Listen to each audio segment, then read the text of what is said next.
اسلام کی بہار بہار شریعت۔ الحمد للہ رب العالمین والصلاة والسلام علی سید الانبیاء والمرسلین۔ ناظرین کرام، السلام علیکم ورحمۃ اللہ وبرکاتہ۔ میں ہوں آپ کا میزبان حافظ محمد طاہر قادری اور آپ دیکھ رہے ہیں IDS بہار شریعت۔ ہمارے ساتھ تشریف فرما ہے زبردست عالم دین حضرت علامہ مولانا طاہر مدنی صاحب۔ آپ کو بھی قبلہ السلام علیکم ورحمۃ اللہ وبرکاتہ۔ وعلیکم السلام ورحمۃ اللہ وبرکاتہ۔ بہت شکریہ آپ کی آمد کا۔ علامہ صاحب، گفتگو چل رہی تھی سنت مؤکدہ اور غیر مؤکدہ کے حوالے سے پچھلے ایپیسوڈ میں۔ آج ایک سوال میں آپ سے کرنا چاہ رہا تھا، کیونکہ ہماری وہ جنریشن یوتھ جسے ہم کہتے ہیں، بہت سارے ایسے ہیں کہ جنہوں نے کبھی مدرسے کا منہ نہیں دیکھا، کبھی اچھے ماحول میں جانا نہیں ہوا، یہ شاید گھر والوں نے توجہ نہیں کی ہوگی، تو یہی نہیں پتہ ہوتا کہ سنت مؤکدہ کون سی ہوتی ہیں اور سنت غیر مؤکدہ کون سی ہوتی ہیں، ان کے پڑھنے میں فرق کیا ہے، یہ بھی نہیں پتہ ہوتا۔ میں چاہوں گا آج اس بارے میں ارشاد فرمائیں۔ اعوذ باللہ من الشیطان الرجیم، بسم اللہ الرحمن الرحیم۔ جیسے پچھلے پروگرام میں بھی ہم نے ڈسکس کیا کہ سنت مؤکدہ وہ سنتیں ہیں جنہیں حضور علیہ الصلاۃ والسلام نے اور صحابہ نے ہمیشہ پڑھا ہے اور ان کی تاکید زیادہ آئی ہے، اسی لیے ان کو کہتے ہیں مؤکدہ، ان کی تاکید زیادہ ہے۔ صحیح۔ اور ان کا حکم یہ ہوتا ہے کہ ایک دو بار اگر چھوڑا تو برا کیا لیکن گناہ نہیں ہے، لیکن اگر کوئی چھوڑنے کی مسلسل عادت بنا دیتا ہے کہ صرف فرض رکعتیں پڑھتا ہے، سنتیں پڑھتا ہی نہیں ہے، تو یہ شخص گناہ گار ہوگا۔ صحیح۔ اس کے مقابلے میں سنتیں غیر مؤکدہ آتی ہیں کہ ان کی اتنی زیادہ تاکید نہیں ہے، ان کو پڑھنا ثواب ہے، لیکن اگر کوئی چھوڑ دیتا ہے تو اس پہ گناہ گار وہ نہیں ہوگا۔ اب یہ کون کون سی رکعتیں مؤکدہ اور غیر مؤکدہ ہوتی ہیں؟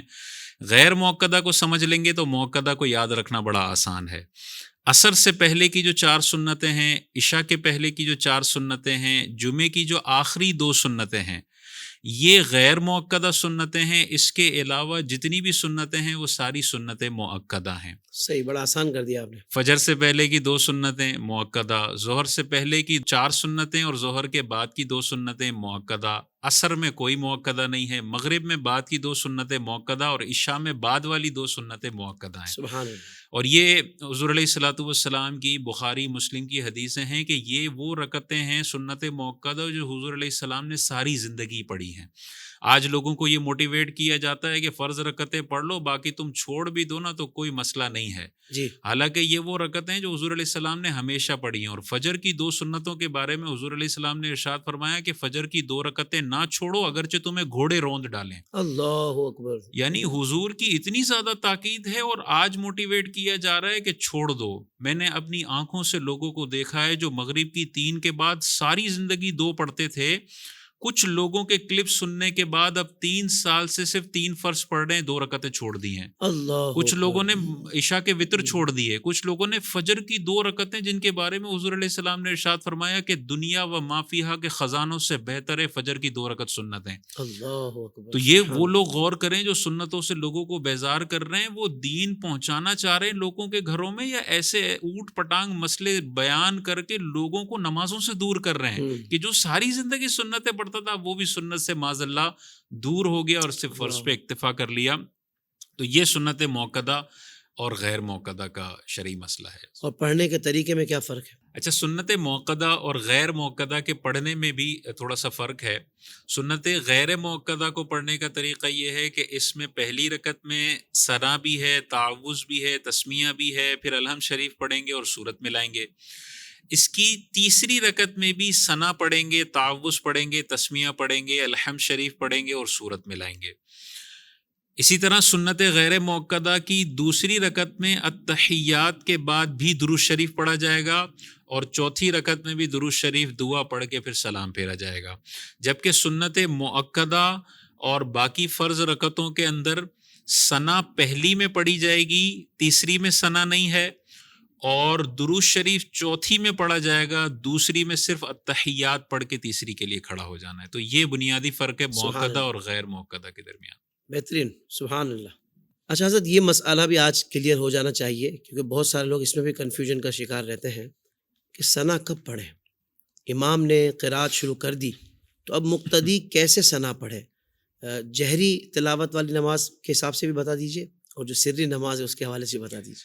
دیکھیں ثنا جو پڑھنی ہے اور اعوذ باللہ من الشیطان الرجیم یہ پہلی رکعت کا خاصہ ہے، ثنا بھی اور تعوذ بھی. اچھا اگر مثال کے طور پہ کسی کی پہلی رکعت نکل گئی ہے امام کے ساتھ اس نے نہیں پڑھی تو جب اپنی پڑھنے کھڑا ہوگا تب یہ ثنا پڑھے بہت گا، اچھا. یہ تو کلیئر ہے.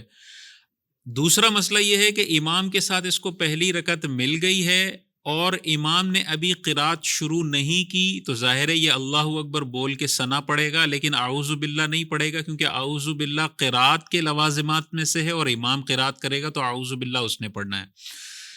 دوسری صورت یہ ہے کہ اس نے جوائن کیا اور امام نے جہری قرات شروع کر دی ہے، تو جہری قرات جب آ جائے تو قرآن کا حکم ہے کہ جب قرآن پڑھا جائے تو غور سے سننا ہے. تو قرآن کو سننا فرض اور ثنا پڑھنا سنت مبارکہ. تو جب فرض اور سنت میں سے کسی ایک کا انتخاب کرنا ہو تو فرض کا انتخاب کریں گے، ثنا چھوڑ دیں گے. بالکل صحیح. اور اگر سری نمازیں ظہر کی نماز ہے، عصر کی نماز ہے اور آپ نے اللہ اکبر بولا، تھوڑا لیٹ بولا لیکن ابھی امام صاحب رکوع میں نہیں گئے تو آپ ابھی ثنا پڑھ سکتے ہیں، کیونکہ امام صاحب اب جہری قرات تو کر نہیں رہے کہ قرآن نہ سننے کا وبال آپ پر آئے. صحیح. واہ تو واہ. یہاں پہ فرض اور سنت ٹکرا نہیں رہے. سبحان جب اللہ. ٹکرا نہیں رہے تو پھر آپ نے ثنا پڑھ لینی ہے. اچھا بعض صورتیں ایسی ہوتی ہیں کہ ہم ثنا پڑھ رہے ہوتے ہیں اور درمیان میں امام صاحب الحمدللہ رب العالمین شروع کر دیتے ہیں آدھی ثنا میں. جی. تو اب کیا کریں، اس آدھی ثنا کو پورا کریں یا وہیں روک دیں؟ جی. تو وہیں روک دیں، وہی روک. آدھی پہ ہی فل اسٹاپ کر دیں، کیونکہ جیسے امام صاحب نے الحمدللہ بولا فوراً قرآن کا حکم آپ کی طرف متوجہ ہوا کہ اب غور سے سنو. تو جب غور سے سنو تو پھر ثنا کو وہیں روک دیں جہاں آپ نے پڑھی ہے. سبحان اللہ سبحان اللہ. حضرت سجدہ سہو کے حوالے سے سوال تھا کہ سجدہ سہو کا طریقہ کیا ہے؟ اگر سجدہ سہو بھی بھول گئے تو کیا حکم ہے؟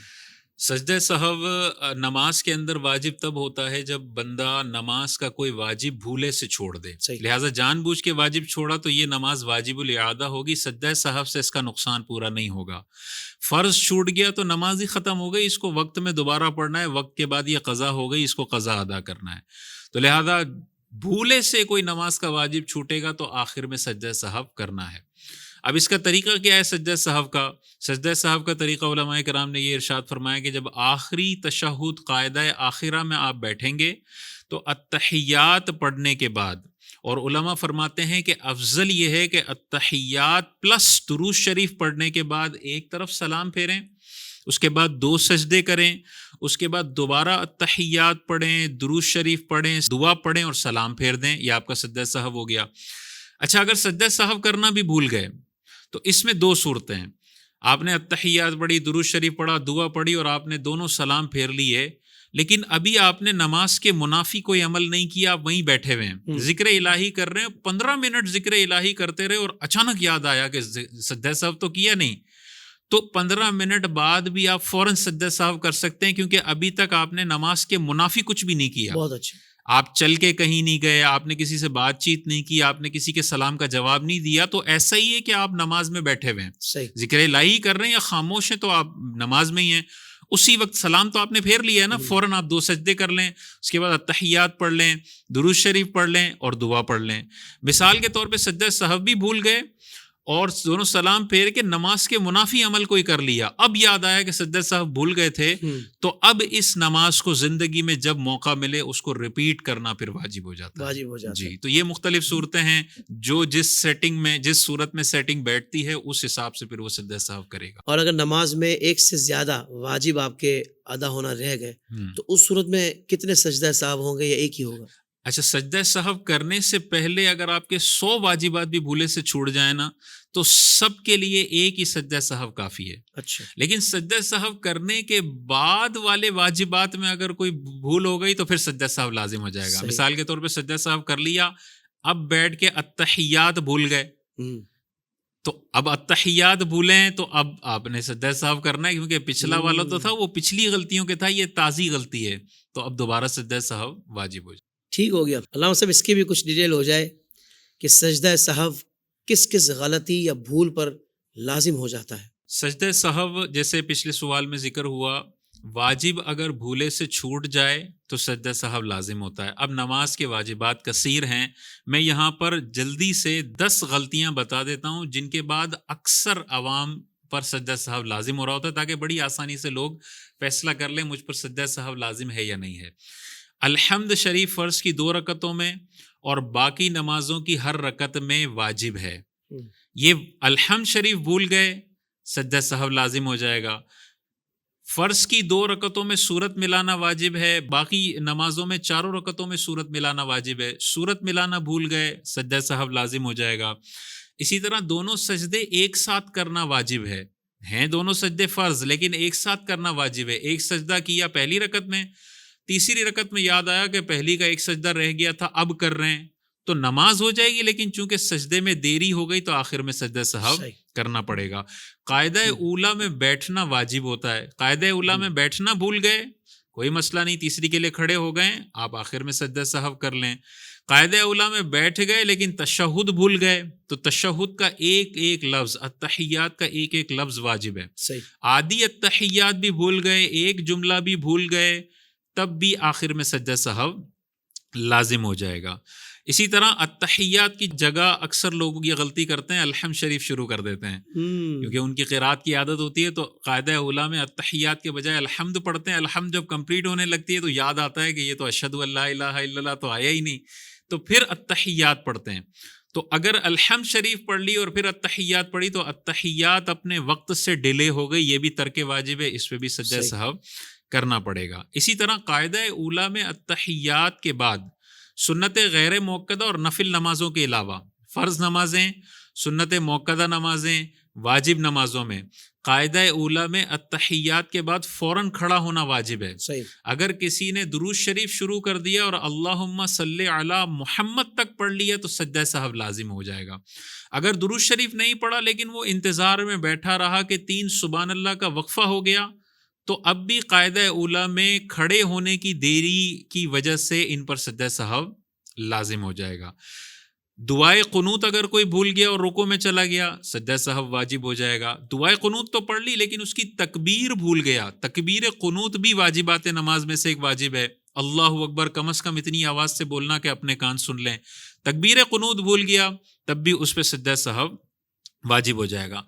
آخری جو اس میں مسئلہ ہے، ثنا کے بعد الحمد شریف پڑھنا، الحمد کے بعد سورت ملانا، اس میں اجنبی فاصلہ نہیں ہونا چاہیے۔ صحیح۔ اجنبی فاصلے سے کیا مراد ہے کہ جو یہاں پہ متعین سنت کے مطابق فاصلہ ہے وہ تو ہوگا، جیسے ثنا کے بعد ہم اعوذ باللہ کا فاصلہ کرتے ہیں، بسم اللہ کا فاصلہ کرتے ہیں، یہ اجنبی فاصلہ نہیں ہے۔ لیکن کوئی بسم اللہ الرحمن الرحیم کے بعد الحمد بھول گیا اور 3 سبحان اللہ کی مقدار کے بعد اسے یاد آیا اور اب الحمد شروع کرتا ہے تو اب سجدہ سہو لازم ہو جائے گا۔ الحمد پڑھنے کے بعد سورت کی سلیکشن میں لگا رہا اور 3 سبحان اللہ کا وقفہ ہو گیا، یا سورت کو یاد ہی نہیں آ رہی اور 3 سبحان اللہ کا وقفہ ہو گیا تو اس پہ بھی سجدہ سہو لازم ہو جائے گا۔ تو ثنا اور الحمد میں اجنبی فاصلہ نہ ہو اور الحمد اور سورت کے درمیان اجنبی فاصلہ نہ ہو، اگر ہوگا تو آخر میں سجدہ سہو لازم ہو جائے گا۔ اس میں آخری مسئلہ یہ کہ الحمد بھولے اور رکوع میں یاد آیا تو اب لازم ہے کہ دوبارہ قیام کی طرف لوٹے اور الحمد پڑھے۔ اگر اس کو رکوع میں یاد آیا اور یہ پلٹتا نہیں ہے، اب سجدہ سہو کافی نہیں ہوگا، اب اس نماز کو دوبارہ ریپیٹ کرنا پڑے گا، یا نماز واجب الادا ہے، کیونکہ اس نے جو پیچھے پلٹنے والا واجب ہے یہ جان بوجھ کے چھوڑا ہے، بھولے کی وجہ سے تھوڑی چھوڑا ہے، یا جہالت میں چھوڑا ہے۔ اسی طرح سورت بھول گئے اور رکوع میں چلے گئے تو دوبارہ پلٹنا واجب ہے، اگر نہیں پلٹتے تو پھر نماز واجب الادا ہوگی، سجدہ سہو سے اس کا نقصان پورا نہیں ہوگا۔ بالکل ٹھیک ہے۔ ناظرین کرام، ایک ایسا مسئلہ کہ جس میں بہت سارے لوگ فلاسفر بنے ہوئے ہیں اور اپنے ذہن سے اس مسئلے کو خلط ملط کر رہے ہیں، قیاس آرائیوں سے کام لے رہے ہیں، تو میں نے کہا علامہ صاحب آج واضح ہو جائے امت پر کہ مرد کی نماز اور عورت کی نماز میں کیا فرق ہے۔ جی بالکل، آپ نے صحیح کہا کہ پچھلے کچھ 100-150 سال سے یہ نئی چیز مارکیٹ میں آئی ہے کہ مرد اور عورت کی نماز ایک جیسی ہے اور اس میں کوئی فرق نہیں ہے۔ یہ وہی بات کرے گا جس کو اسلام کی الف بے نہیں پتہ اور احادیث وہ صرف بخاری مسلم کو مانتا ہے، اس کے علاوہ ہزاروں دیگر احادیث ہیں، اس پر یا تو اس کی نظر نہیں ہے یا وہ جان بوجھ کر ان حدیثوں کو نظر انداز کر رہا ہے۔ احادیث مبارکہ میں واضح طور پر ہمیں نظر آتا ہے کہ عورت اور مرد کی نماز میں نبی کریم علیہ الصلاۃ والسلام نے فرق رکھا ہے۔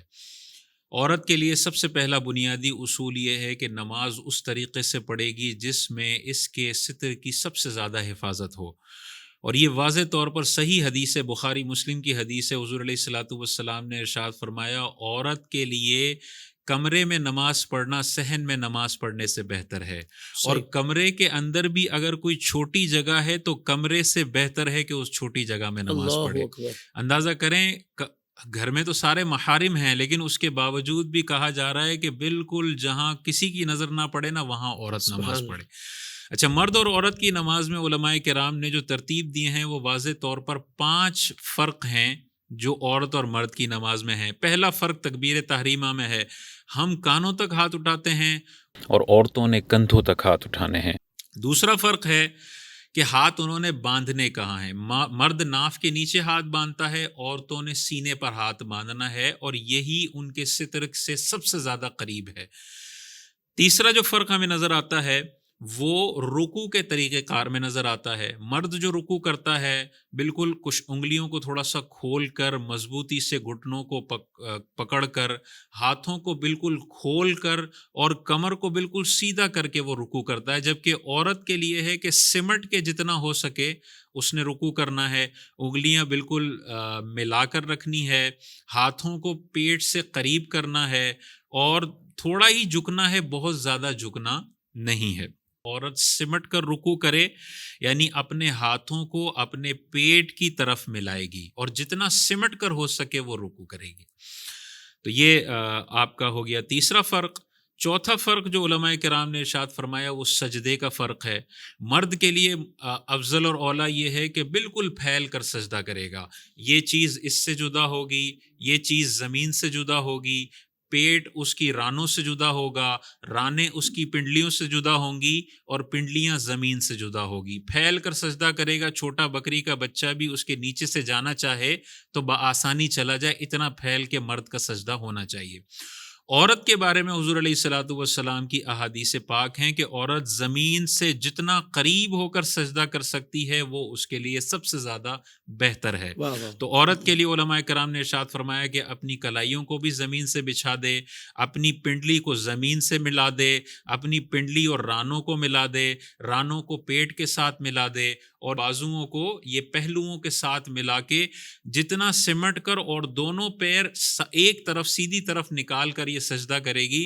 اور یہ اگر آپ دور سے دیکھیں نا، عورت کو مردوں کی طرح سجدہ کروا کے دیکھیں اور عورت کو عورتوں کی طرح سجدہ کروا کے دیکھیں، اور پھر کسی نیوٹرل بندے سے پوچھیں کہ ستر کے اعتبار سے کون سا شاندار سجدہ ہے، تو 100 میں سے 99 بندے جواب یہ دیں گے کہ یہ جو عورتوں کا طریقہ ہے جو 1400 سال سے چلا آ رہا ہے، یہ پھلجڑی تو ابھی آئی ہے 50 60 100 سال پہلے، اس سے پہلے امت کا اجماع ہے اس بات پر کہ عورت اور مرد کی نماز میں فرق ہے۔ تو عقل بھی اس بات کو تسلیم کرتی ہے کہ مردوں کی طرح جب عورت سجدہ کرے گی اس کے ستر کے معاملات ہو جائیں گے۔